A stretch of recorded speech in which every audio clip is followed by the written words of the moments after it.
Muito bom estarmos aqui de novo. Eu fiquei meio deprê com esses dois pedidos que me deram aqui.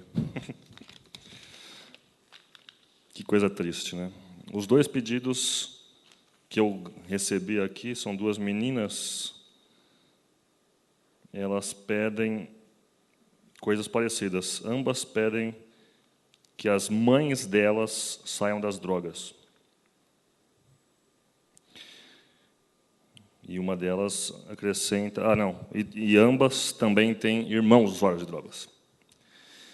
E quando você falou que os nossos problemas parecem todos muito mesquinhos, né, quando a gente se defronta com uma situação como essa, tem toda a razão.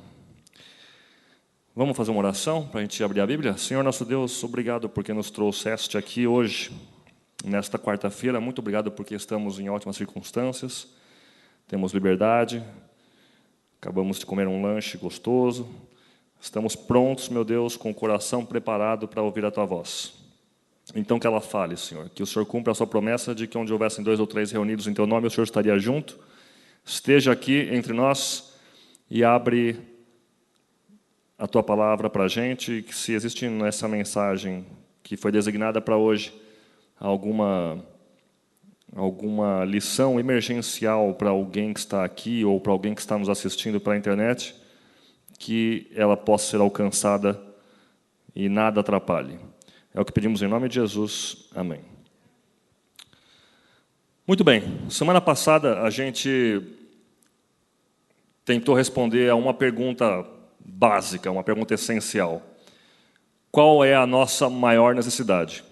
Do que a gente mais precisa? Se existe uma coisa que é uma necessidade universal e que ela atinge a todas as pessoas, e como suprir essa necessidade? E aí eu identifiquei na Bíblia pessoas que pareciam que tinham tudo, que eram perfeitas, e no entanto Deus olha para elas e fala: uma coisa te falta. E a gente achou uma pessoa para quem Deus apontou e falou: vocês viram aquele cara? Ele é íntegro, reto, teme a Deus e se desvia do mal. A gente está falando de Jó. E Deus apontou para Jó e mostrou que Jó era um exemplo. E para fazer Jó deixar de ser um exemplo, a gente viu que o método usado pelo antagonista de Deus, por Satanás, não foi fazer Jó pecar, ou fazer Jó se desviar, ou fazer Jó assumir um cargo público e desviar o dinheiro da merenda. Nada disso. Simplesmente, Satanás tentou quebrar uma relação de confiança que havia entre Jó e Deus. Então, se para ser a pessoa íntegra e reta, a pessoa a quem Deus aponta e fala: está vendo? E existe alguém desse jeito aí no mundo. O que a gente precisa é estabelecer uma relação de confiança. A gente começa a ver que a Bíblia inteira ela tem essa mesma tônica. Essa série Ouse Crer é um resuminho bem espremidinho do livro que eu escrevi, Ouse Crer. E é engraçado que todo dia, praticamente, quando eu tenho meus momentos de leitura da Bíblia diário, eu falo: caramba, se eu tivesse visto esse negócio aqui antes, isso aqui eu podia botar no livro também. E toda a página da Bíblia parece falar disso, né? Depois que você lê com esses olhos a Bíblia está o tempo todo falando: tudo o que você precisa é crer, é confiar em Deus. Você precisa desenvolver essa relação de confiança em Deus, que é uma relação que requer tempo, uma relação que não nasce da noite para o dia. Só que a gente pode correr o risco de achar que, se a gente chegou a essa conclusão, de achar que a confiança em Deus é um fim em si mesma. Para que a gente tem que confiar em Deus? E a gente começa a perceber que talvez a confiança em Deus seja uma preparação para alguma coisa maior e mais alta, quando a gente pensa: por que, se crer em Deus e confiar em Deus é tão importante, por que Deus não faz mais do que faz para que a gente chegue nesse ponto? Acho que você já pensou nisso. Talvez não com essas palavras, mas em algum momento você se perguntou, e eu posso contar a minha história. Eu cresci na igreja, vinha à igreja toda semana, e volta e meia eu pegava eu pegava um testemunho de alguém que contava alguma experiência super sobrenatural com um anjo, né? Um pastor que contava uma história de como foi livre, né, dos punks da periferia e não sei o que, apareceu um homem, e aí quando ele olhou, o homem já não estava mais lá, ou então outro que estava no exterior, não sei o que, enfim, eu via essas cenas fantásticas, né, essas histórias maravilhosas, e eu entrando na faculdade ali, um monte de teoria maluca na cabeça, né, sendo torpedeado de tudo que é lado, e eu vi amigos meus largando a fé e caindo no mundão e tal, e eu falava, poxa, Deus, seria tão mais fácil confiar e acreditar em que você existe, que você está aí, se você, de repente, me desse uma experiência dessas, uma experiência miraculosa, me desse um milagre. E eu pedi o milagre para Deus muitas vezes. E a pergunta é essa. Se é tão importante a gente confiar em Deus e acreditar em Deus, por que Ele não vem e aparece sobrenaturalmente aqui, já que Ele tem o poder de fazer isso? Com o tempo, eu fui estudando a Bíblia. Graças a Deus, Ele colocou no meu caminho algumas pessoas que foram muito importantes na afirmação da minha fé. E essas pessoas, junto comigo, a gente decidiu estudar a Bíblia juntos, a gente fez um grupo de estudo da Bíblia. Então, foi mais ou menos como se eu estivesse falando, olha, tudo bem, vamos fazer o seguinte, eu vou dar um crédito para a crença, vou dar um crédito para a confiança em Deus, mesmo sem milagre nenhum, e aí vamos ver o que acontece. E aí aconteceu um monte de coisas. E uma das coisas que aconteceu foi eu notar o que acontece com as pessoas que ganharam aquilo que eu estava pedindo. O que acontece? Se você olhar a Bíblia e perceber as pessoas que pediram, nem que pediram o que eu estava pedindo, mas que receberam o que eu estava pedindo, qual foi a reação delas? Um exemplo que eu acho que é o mais didático para a gente é aquele povo hebreu, escravo no Egito, 400 anos. Então, eles já estão lá na quarta, quinta geração de escravos. Tudo o que eles conhecem é escravidão. E aí aparece um sujeito que já tinha sido um príncipe do Egito e que estava sumido no mapa fazia 40 anos. E ele fala, olha só, Deus quer libertar o povo agora. Ah, é? E como é que eu sei que isso é verdade? Aí ele pegava o cajado dele, jogava no chão e o cajado virava uma cobra, né? Virava uma serpente. Todo mundo, Aí ele pegava o cajado de novo pelo rabo, né? Pegava a cobra pelo rabo e ela virava um cajado de novo. E tinha uns outros truques, né? Tinha um negócio da mão que ficava leprosa e desficava e não sei o quê. E aí, milagres. E aí, de repente, o rio Nilo um dia aparece com umas placas de coágulos boiando e tudo vermelho, cheirando sangue. Pensou? E depois aquelas 10 pragas. E depois das 10 pragas, eles estão, de repente, num momento, depois da adrenalina da saída, nossa, a gente está saindo do Egito, estão deixando a gente sair, que beleza, e ele chega e tem mar na frente, montanha do lado e um exército furioso vindo atrás. E naquele momento, o mar abre. E eles passam pelo leito seco do mar. Depois que eles chegam na outra margem, eles olham para trás e veem aquela fumaça, né, aquela poeira levantada pelo exército do faraó que está vindo atrás deles, e o mar volta para o lugar e morre todo mundo. E aí eles olham para cima e tem uma coluna de nuvem para fazer uma sombrinha gostosa de dia. E eles olham para cima de noite e aquela nuvem vira uma coluna de fogo que esquenta, né, que dá um calorzinho, uma lareirinha aérea, né, e que espanta os animais do deserto. E tudo isso é muito sobrenatural. Tudo isso é uma evidência muito boa, do tipo que eu pedia para Deus para acreditar nele. E o que acontece com os caras que assistem essas coisas todas? Qual que é o efeito que isso tem neles? Primeiro momento em que Moisés sobe no monte, passa 40 dias, eles pegam o ouro que eles ganharam dos egípcios, fundem, fazem um bezerro de ouro e falam ainda, né? Esse é o Deus que nos tirou do Egito, esse bezerro de ouro. E aí fazem lá uma orgia, lá, bem ao gosto egípcio, ao gosto pagão. Então, qual é o efeito que tem na vida das pessoas assistir a um milagre, esperando que esse milagre vá produzir fé? A não ser que você ceda à tentação, uma tentação meio burra, né, que eu sofro também várias vezes essa tentação me convenceu de que você é feito de uma matéria-prima muito diferente da daqueles caras, e você não faria igual isso. Você não ficaria reclamando porque não tem carne no deserto. Você não ficaria reclamando de Moisés porque está comendo maná, pão que cai do céu. Pô, 2 meses já comendo maná, 2 anos. A gente tende a acreditar que a gente não é diferente, né? Quando a gente vê aqueles filmes de apocalipse zumbi, a gente acha que a gente vai ser os caras que sobrevivem, né? Mas, estatisticamente, a probabilidade muito maior é de que a gente seja os zumbis lá. E a gente é feito exatamente da mesma matéria-prima que eles.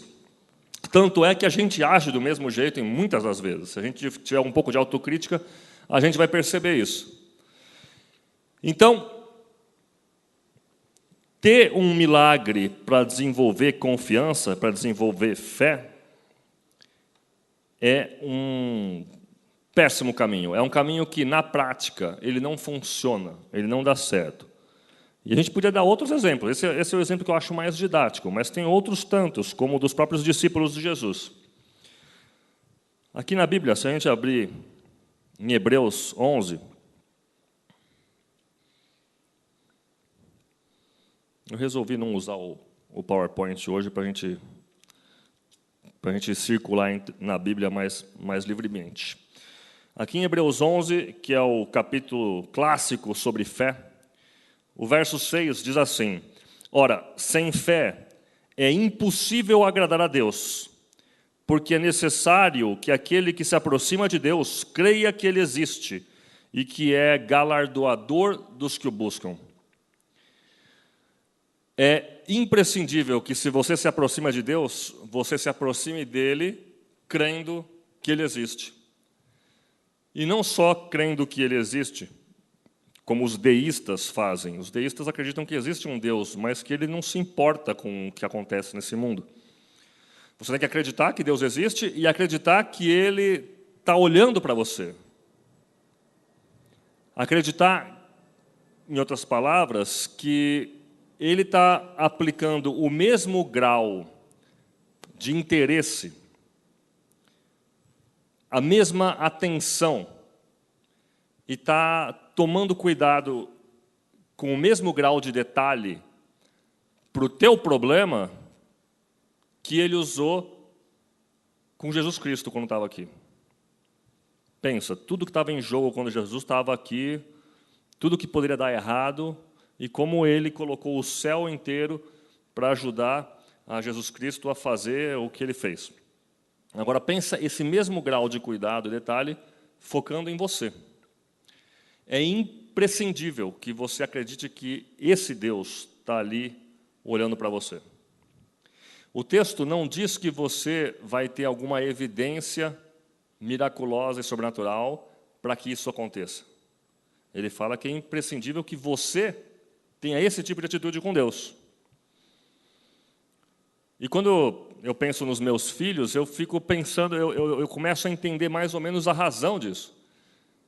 Imagina o sentimento que eu tenho pelo meu filho, que eu tento demonstrar de 1000 formas diferentes, e como que eu me sentiria se ele falasse para mim: pai, o meu mais velho está na fase das leituras. Pai, eu quero um livro novo da coleção tal. de aniversário, e eu falasse, beleza, eu vou te dar, e ele falasse, não vai dar nada. Você não deve dar, você vai usar o teu dinheiro para outra coisa mais importante. Imagina qual é o sentimento que eu teria com isso. Imagina o sentimento que Deus tem quando a gente se relaciona com Ele como se Ele tivesse coisas mais importantes para lhe dar do que cuidar da nossa felicidade. E o verso 1 diz que fé é o firme fundamento das coisas que se esperam e a prova das coisas que não se veem. A outra versão que eu tenho aqui diz assim, a fé é a certeza de que o que nós esperamos está nos aguardando e a prova de que existem coisas que não podemos ver adiante de nós. E é por isso que eu acho engraçado cristãos que lidam muito mal com a dúvida. Graças a Deus, eu posso lidar de uma forma mais natural com a dúvida, porque acho que primeiro porque eu não sou pastor. Você já viu um pastor falar, não sei? Eu nunca vi. Não lembro de ter visto. Pastor, e os índios da Malásia? Não, tem uma resposta teológica boa para isso. Eu lido super bem com a minha dúvida, porque esse texto que a gente acabou de ler diz que a dúvida é necessária. A dúvida é imprescindível, porque a fé nasce onde existe dúvida. A fé só é necessária quando você está esperando uma coisa que você ainda não viu acontecer. Ou quando você tem uma certeza profunda, uma convicção profunda de que uma coisa para a qual você não tem os elementos empíricos, científicos, que dão para você toda a certeza de que aquilo realmente é assim. Vamos ler de novo? A fé é a certeza de que o que nós esperamos está nos aguardando e a prova de que existem coisas que não podemos ver adiante de nós. Isso é fé. Aquilo pelo qual nós somos justificados. Justificados, pois, mediante a fé, pela fé, vocês são salvos pela graça mediante a fé. E o outro texto diz, vocês são justificados pela fé em Deus. Então, a fé, ela acontece quando você está no escuro. E quantas pessoas não se indignaram com o silêncio de Deus? Deus, eu estou aqui orando tanto tempo, eu estou pedindo isso daqui com tanta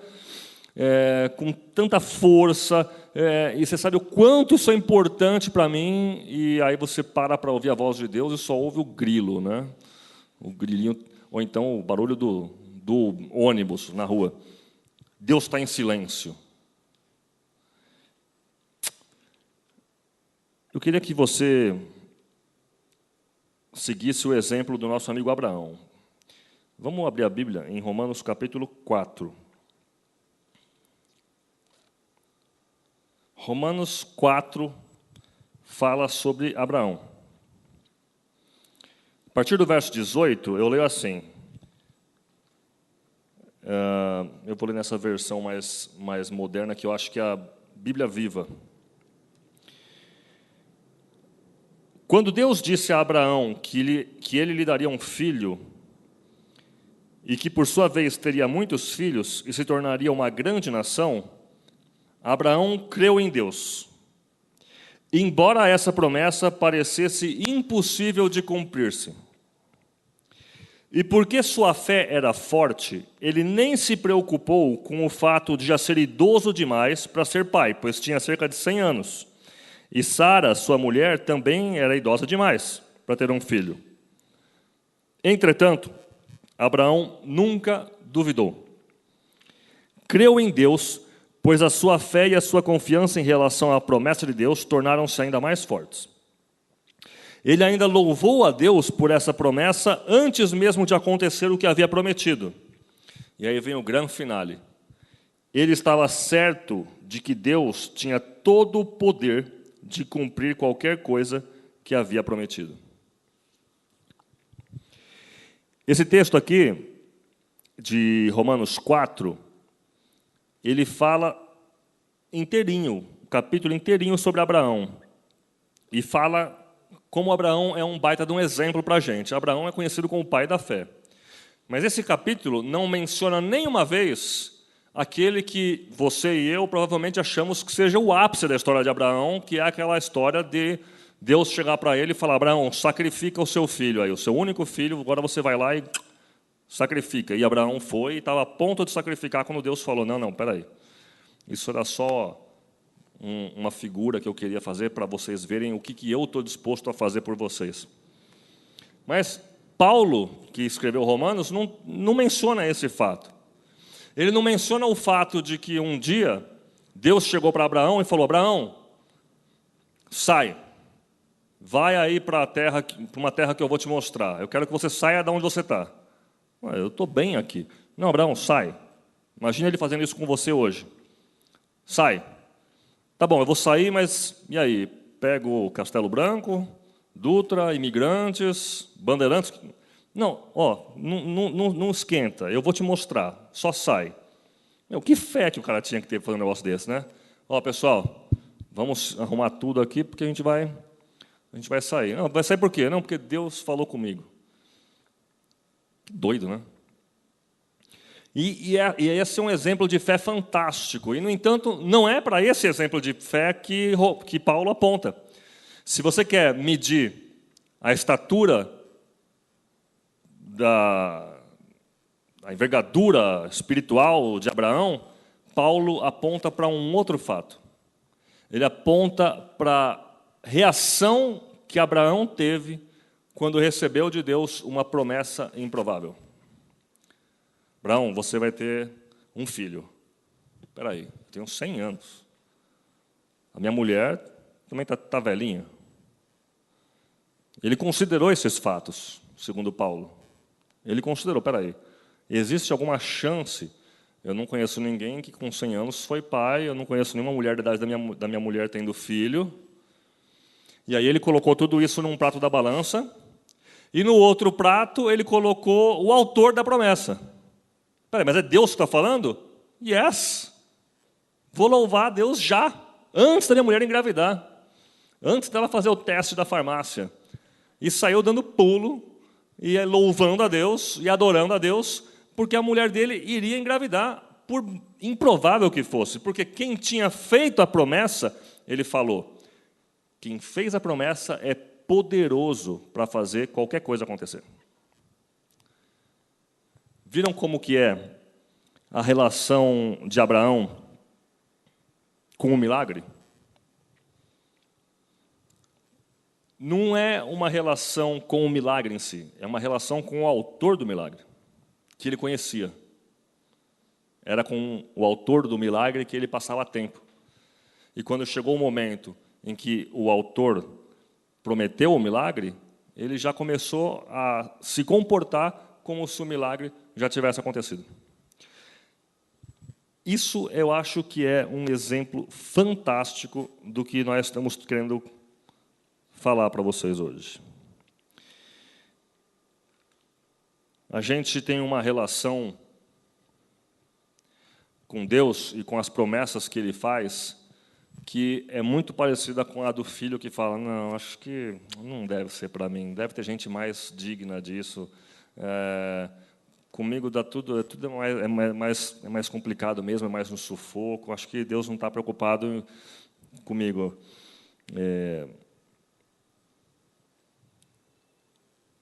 Qual que é a relação que você tem com as promessas de Deus?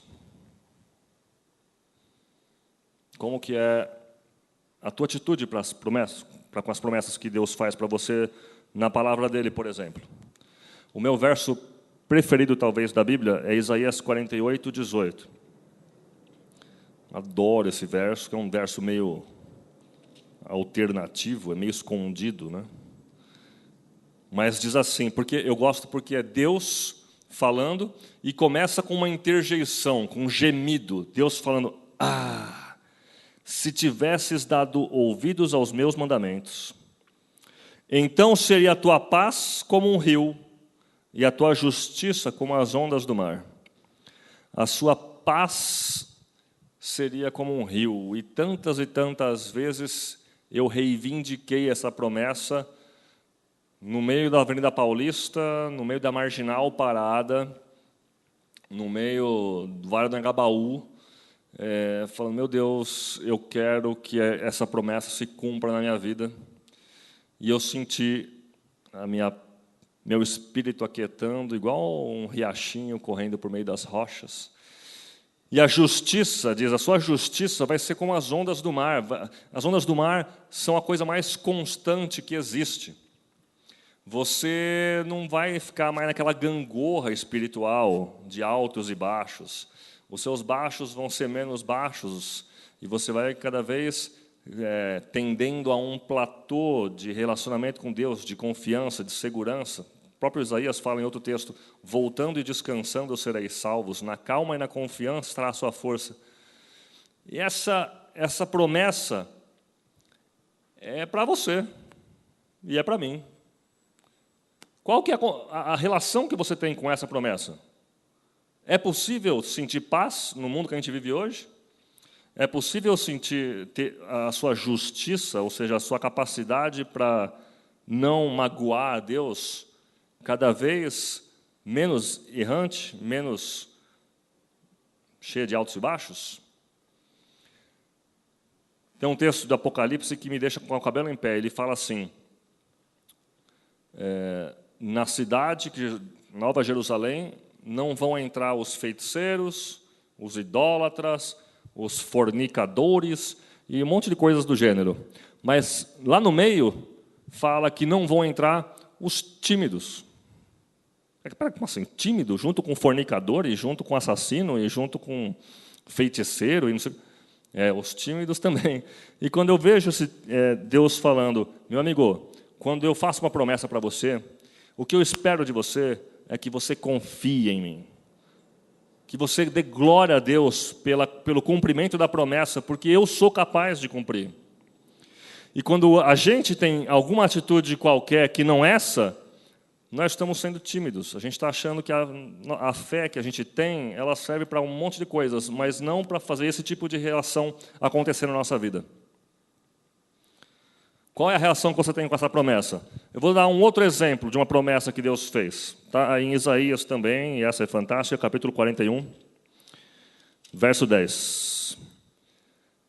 Não temas, porque eu sou contigo. Não te assombres, porque eu sou o teu Deus. Eu te fortaleço e te ajudo e te sustento com a destra da minha mão. Você acredita nisso? Você confia nisso? Isaías 40, 31. Mas os que esperam no Senhor renovarão as suas forças, subirão com as asas como águias, correrão e não se cansarão, andarão e não se fatigarão. Século 21, não viver cansado, não viver com a língua de fora, é uma promessa de Jesus aqui. Diz que os que esperam no Senhor fazem isso. Acontece esse tipo de coisa com eles. Qual que é a reação que você tem com essa promessa? Lucas 11, verso 9. Em Lucas 11, 9, tem uma promessa que é razoável. O que você acha? Pelo que eu vos digo, pedi e dar-se-vos-á. Buscai e achareis. Batei e abrir-se-vos-á. Mateus 11, 28. Vinde a mim todos os que estáis cansados e oprimidos, e eu vos aliviarei. João 6, 37.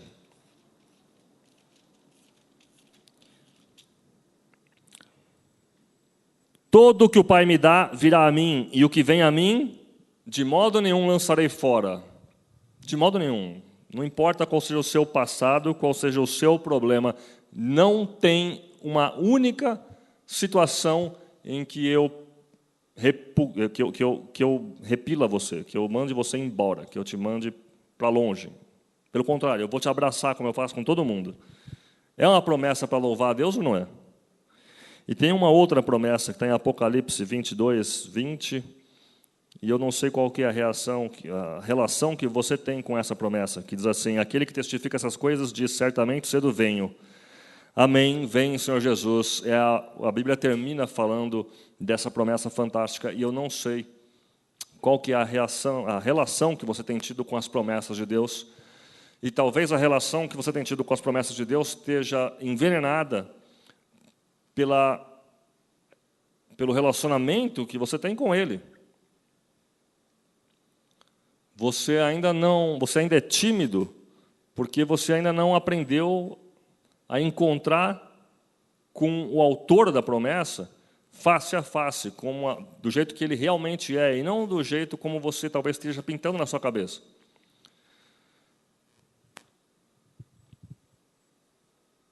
Se confiar em Deus é a coisa mais importante que a gente precisa desenvolver nesse mundo, como uma preparação para o próximo mundo, para a próxima realidade, se eu só sou forçado a exercitar minha confiança quando as coisas não estão um mar de rosas, se a confiança vem na sequência da crença, da fé, e a fé só aparece quando não existe o milagre ainda, quando eu não vi nada sobrenatural, então,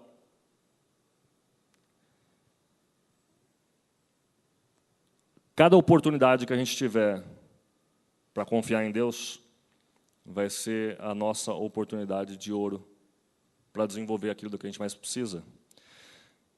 Como que você vai confiar no momento da maior escuridão, quando Deus está quieto? É exatamente nesse momento que você precisa, desesperadamente, confiar em Deus. É a maior e a melhor oportunidade que você tem para desenvolver aquilo de que você mais precisa. E comigo foi assim. Passei a estudar a Bíblia com os meus amigos, comecei a ver as evidências internas e externas da Bíblia. Ela começou a mudar radicalmente quem eu era, os meus gostos mudaram, a minha escala de valores mudou. E, de repente, eu falei, nossa, aquelas coisas que eu ouvia desde criancinha, lá com a tia Maricotinha dos primários, é verdade, aquilo funciona, aquilo é incrível. E eu comecei a experimentar essas coisas e fiquei encantado. E chegou um momento em que eu nem lembrava mais daqueles dias em que eu pedia por milagres. Não lembrava mais. Tinham passado, tinham ficado para trás e não faziam mais sentido. Eu não precisava mais de milagre nenhum. Então, eu estava com a minha então namorada, hoje minha esposa, no meu Uninho, 4 portas, meu primeiro carro, do qual eu era muito orgulhoso, e a gente estacionou na frente do prédio, aliás, tinha uma igreja universal ao lado dos prédios onde ela morava, onde os pais dela, meus sogros, ainda moram, e a gente parou na frente da igreja universal, porque a gente ia descer, ela ia se trocar e a gente ia sair, sábado, 19h. Então, quando a gente estava saindo do carro, apareceram 3 caras armados, e começaram com aquela gritaria normal, e me mandando entrar no carro e dar a partida. Então, um deles ficou do lado de fora na minha frente, o outro ficou com a Tatiana do outro lado, do lado do passageiro, mas do lado de fora do carro ainda, e o terceiro sentou atrás de mim. E eu estava lá, e naquele tempo tinha uns métodos de prevenção de furto meio idiotas, né? E eu tinha um alarme que era uma droga numa pecinha que eu tinha que segurar junto com a chave na hora de dar o carro. Se alguém teve um carro com alarme besta desse, naquele tempo era meio comum. Então eu tinha que ficar segurando aquela desgraça para dar a partida, e eu estava nervosaço, né? Super nervoso, os caras gritando, vai logo, não sei o quê. E aí eu deixei cair aquela droga daquela pecinha e o carro não pegava. E o cara atrás de mim gritando, vai logo, senão eu te furo, vai logo, não sei o quê. E aí chegou uma hora que eu lá pegando o negócio embaixo, aí eu levantei, quando eu estava quase dando a partida de novo, eu ouvi um barulho de um tiro. E eu não entendi nada. O sujeito que estava atrás de mim, ele saiu correndo, e o cara que estava na minha frente estava me olhando com o olho arregalado, e eu não entendi nada, eu virei para ele e falei, tem um alarme aqui, eu estou tentando desativar o alarme, beleza? E o cara, então tá, vai ligeiro aí, anda logo. E o cara que estava atrás de mim, que tinha saído correndo, ele olhou para trás assim com a cara meio de assustado e foi voltando. Na hora eu não entendi nada. Mas aí eu consegui dar a partida finalmente no carro, me colocaram no banco de trás, esse sujeito que estava atrás de mim ficou do meu lado, a Tatiana ficou do meu lado também, no banco de trás, e os outros dois sentaram nos bancos da frente e foram embora. Saiu lá cantando pneu com o meu carro, o sujeito não gostava de mudar de marcha, eu estava muito preocupado com o motor do meu Uno, e a gente estava preocupado também pelo fato de a polícia poder parar a qualquer momento. E a Tatiana, naquele momento, virou a melhor amiga deles, né? Ela se revelou. Eu lá, tremendo igual uma vara verde, e ela batendo papo com os caras. Então, olha, você não acha legal botar o cinto, porque a polícia pode ver e pode sair. A gente tinha acabado de ter uma experiência com um casal de amigos que foi sequestrado, e a polícia ficou atirando com eles dentro do carro, foi um baita de um trauma, a gente não queria passar pela mesma experiência. Então, ela falou, liga o farol, é legal, né, já é de noite, põe o cinto, passa a marcha, eu aproveitei para adicionar, passa a terceira marcha, pelo amor, né? E assim foi, a gente foi, aí ela foi batendo papo, aí o cara que estava dirigindo, ele era o mais falador, e ele gostava de virar e olhar nos olhos das pessoas quando ele fala, né? Aí eu, meu Deus do céu. E ele falando, fica na boa aí, a gente não quer fazer mal para vocês, a gente só veio matar o cara que matou nosso pai, e a gente estava voltando para Minas, aí a gente ficou super bem mais tranquilo depois disso. Que bom. E nós vamos para a Estação da Luz, só que eles estavam indo para o Taboão da Serra, né, e eu falando, olha, a Estação da Luz é para lá. Bom, lá pelas tantas, o cara que estava dirigindo, que era o porta-voz do grupo, ele falou, foi mal aí, o nosso amigo está nervoso, a gente não é disso, então ele atirou. E eu falei, beleza, mas eu achei que ele tinha atirado para a janela, para fora, para o céu. Mas aí ele falou, desculpa aí porque furamos o teu carro, não era a nossa intenção. Eu falei, furaram o meu carro? E aí ele estava dirigindo, ele botou o dedo num furo que tinha no teto, assim. E eu fiquei bem impressionado com aquilo. Mas eu fiquei mais impressionado ainda quando esse sujeito que tinha atirado falou, foi mal aí, furou aqui também, e ele enfiou o dedo num buraco que tinha aqui embaixo do encosto da cabeça do Uno, do lado direito. O outro furo estava nessa direção, e entre um buraco e outro tinha uma coisa da qual eu gosto bastante, que é a minha cabeça. E, por mais que talvez tenha batido e ricocheteado no ferro do encosto.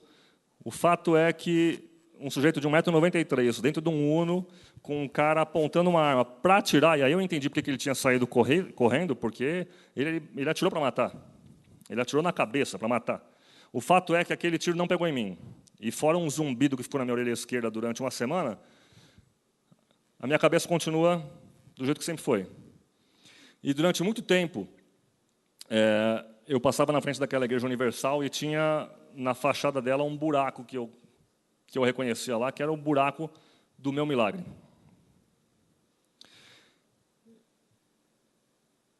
Mais tarde, né, alguns dias mais tarde, já com a poeira baixada, e eu mais sereno depois daquela experiência toda, que prosseguiu, a gente bateu o carro, eles bateram num carro que estava parado, porque o cara estava conversando com a gente, e quase saiu um tiroteio ali no meio da rua, e até o ponto em que a Tatiana conseguiu convencê-los a deixar a gente sair, e a gente foi solto no comecinho da Regis Bittencourt, porque eles estavam indo para lá, não sei porquê. Enfim, depois dessa história toda, quando a poeira baixou, eu falei, olha só, eu que pedi tanto tempo para Deus um milagre, para então acreditar, e Deus olha para mim e fala, meu filho, agora que você não precisa mais de um milagre, eu vou te dar como um brinde, só para você perceber que o caminho é esse. E eu falei, nossa, eu ganhei um milagre, quando eu não precisava do milagre para acreditar. E aí eu comecei a pegar na palavra dele e ver todas as curas que Jesus fez, e Jesus falando para as pessoas, a tua fé te salvou. E aí o milagre acontecia. O milagre não acontecia para que a fé aparecesse. A fé já estava lá. A fé já existia. A fé existia na dúvida e na confiança que eles tinham na pessoa que estava ali. Se a gente não tem esse tipo de fé, é porque a gente não conhece a pessoa que está lá. E a gente não sabe o quão confiável ela é. Quando tudo estiver escuro, quando Deus estiver quieto, quando Deus estiver em silêncio, é a sua oportunidade de desenvolver aquilo do que você mais tem necessidade. Aquilo que vai te preparar para uma existência superior, numa outra realidade. Que Deus os abençoe para que a gente tenha esse tipo de experiência. Vamos orar? Vamos colocar de pé? Pai querido, louvado seja o Teu nome, porque o Senhor, na sua generosidade, nos dá muito mais do que o que nós precisamos. O Senhor nos dá também aquilo que nós pedimos. Mas as coisas vêm no seu tempo, do seu jeito, que é muito mais sábio que o nosso. Meu Deus, que nós aqui saibamos desenvolver confiança em Ti, que nós saibamos pautar a nossa vida pela necessidade de aprender a confiar em Ti, e que essa confiança seja desenvolvida com um relacionamento diário, substancioso contigo, meu Deus. Mesmo no meio dessa vida corrida, desse mundo louco em que nós vivemos, que isso aconteça com a gente e que as pessoas ao nosso redor possam ver com quem nós temos estado todos os dias e possam procurar essa luz também. Dá-nos a Tua companhia, dá-nos a Tua proteção, que o restante dessa noite seja cheio de bênçãos ainda, nós possamos ir em paz e segurança para os nossos lares, e que na quarta-feira que vem nos encontremos de novo aqui, cheios de vitórias, motivos de gratidão para trocarmos uns com os outros, como já foi hoje, e cheios também, meu Deus, de oportunidades para desenvolvermos confiança em Deus. É o que pedimos em nome de Jesus Cristo. Amém.